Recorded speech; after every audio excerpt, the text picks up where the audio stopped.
Hey guys, today we're going to be looking at Leetcode 104, maximum depth of binary tree. So we're given the root of a binary tree and we need to return its maximum depth. A binary tree, we're told, a binary tree maximum depth is a number of nodes along the longest path from the root node to the farthest leaf node.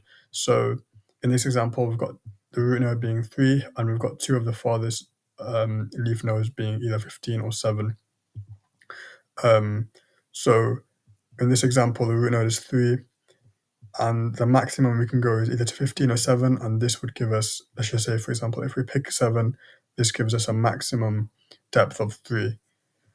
I'll give another example here without a diagram, and we're given some constraints.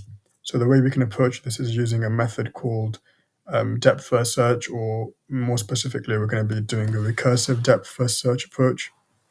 So the way we do this is we have a base case, and then we'll basically look at it from the bottom up. That's the best way to explain this. So let's say, for example, we take the left subtree where we've got 9. We say 1, because we know this root is 1 at a depth of 1. And if we go up, we've got a second depth at a second level at the root. So this will be a depth of 2. But if we go to our right, we can see from 15, this node would give us a depth of 1, then we'd go up to 20, which is another depth of 1, so 1 plus 1 being 2, and then all the way to the root would give us a depth of 3. So this is how we'd do it in a recursive approach, is thinking of it from the bottom up. So let's code this up in Python.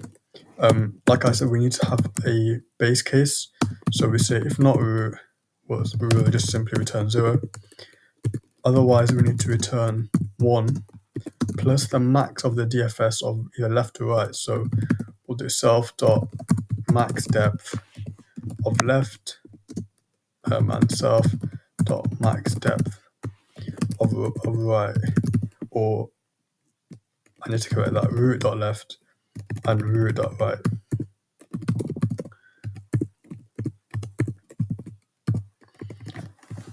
And so to explain this simply, we know that if the base if this base case is not met, that means the root does exist, the node does exist, sorry, and then therefore we return 1 plus the max of the DFS, so the maximum subtree depth we can get from either the left or right. And let's submit this.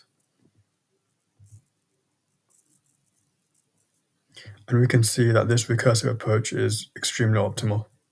So yeah, thanks for watching, guys. Bye.